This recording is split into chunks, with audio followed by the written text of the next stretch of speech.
Welcome! In this series of short videos, we will give an introduction to those who have never used PowerBasic before, or even considered taking up programming. Today we will look at the BASIC programming language. Is it still relevant today? Once upon a time, knowing how to use a computer was virtually synonymous with knowing how to program one.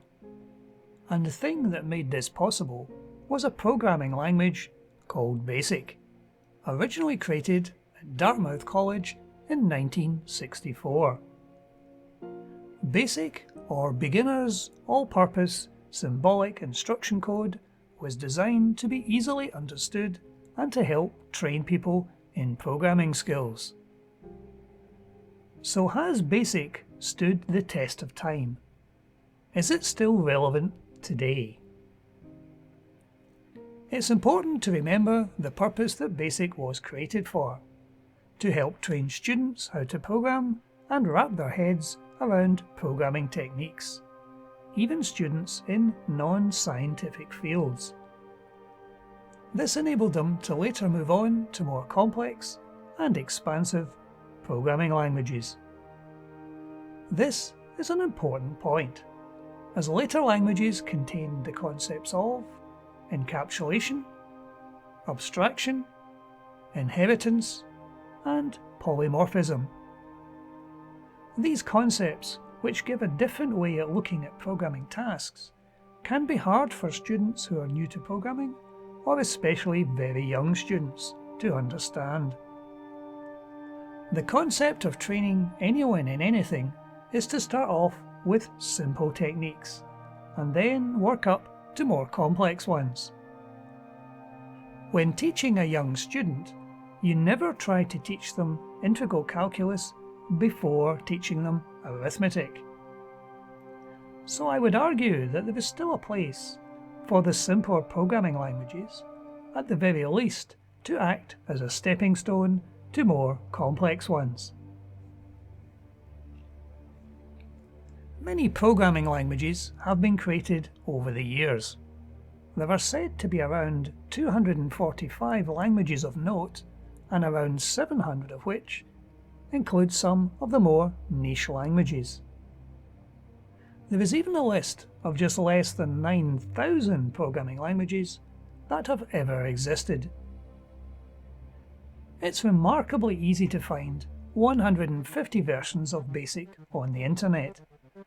And this list is not comprehensive, as I spotted the first version of BASIC that I used is not on the list. There have been significant changes on a major scale between the early versions or dialects of BASIC and their modern counterparts.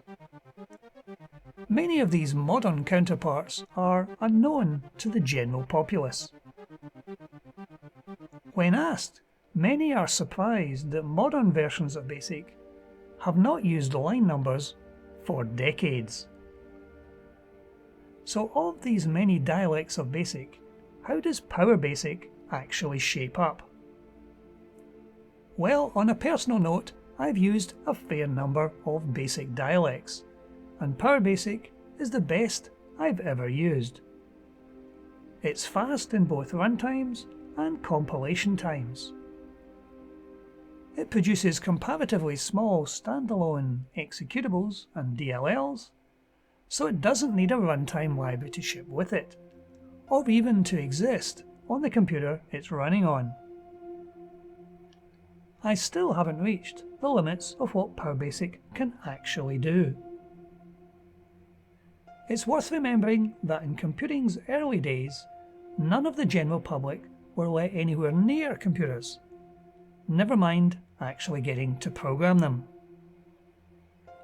Now we all carry one in our pockets, or nearby. It just happens to do telephony as a sideline.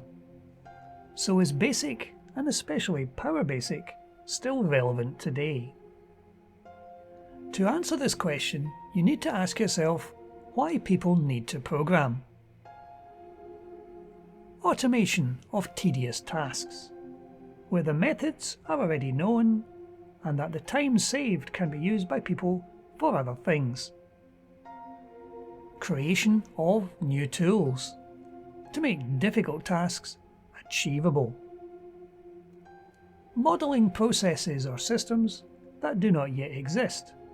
For example, simulations. Connecting existing computer systems together for interoperability, especially the Internet of Things. With the early home computers, many new owners found that they needed to learn some programming from the moment they first turned the computer on, in order to get the computer to do almost anything. Current computers do a great deal for the user. Almost no one creates their own word processor, text editor, email system, spreadsheet, or internet tools, like for example a browser. The reason being is that these tools can be easily obtained, either by purchase or as a free download, or even being part of the computer's operating system itself. So there is no actual need to code them. There is always the hobbyist who will take on tasks just for the fun of it that might make professional programmers go pale. There has been a gradual move in the corporate world towards installing systems that provide a whole series of interconnected areas of functionality.